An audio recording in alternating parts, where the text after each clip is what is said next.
Përshëndetje miq, uroj të jeni mirë dhe mirë se erdhët në kanalin tim. Për ju që më dëgjoni për herë të parë, unë jam Andalina nga sofra ime dhe çdo ditë ndaj me ju receta të cilat I përgatis për familjen time, duke I ndarë me ju dhe duke ju dhënë një ide për vaktin e radhës. Sot kam përgatitur një recetë mjaft të shëndetshme, të thjeshtë dhe shumë të shijshme. Jam e sigurt që do bëhet e preferuara juaj, ndaj qëndroni me mua ta përgatisim bashk.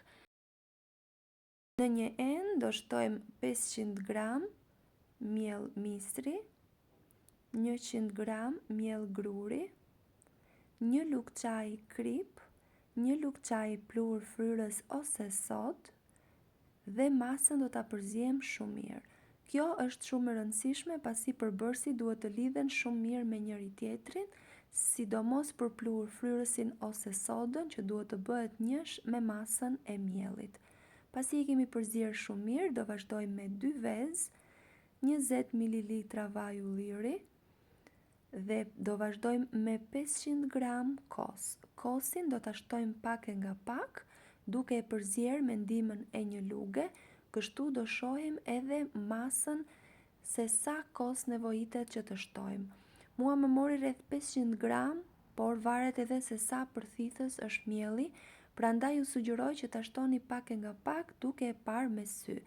Në fund duhet na formohet kjo masë që tregohet në video. Do vazhdojmë me djath, 1 karrot e grirë në rende, 1 kungulleshk e freskët e grirë në rende dhe masën do ta përziejmë shumë mirë.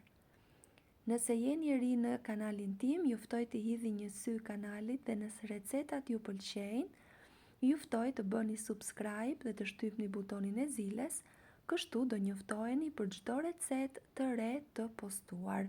Çdo ditë postohet nga një recetë. Pasi e kemi përzier shumë mirë masën, e vendosim në tavën e pjekjes. Në sipërfaqe unë kam shtuar vaj ulliri, nëse dëshironi mund të shtoni edhe gjallë për më shumë shije, gjithashtu edhe fara të ndryshme si fara susami, lule dielli, kungulli.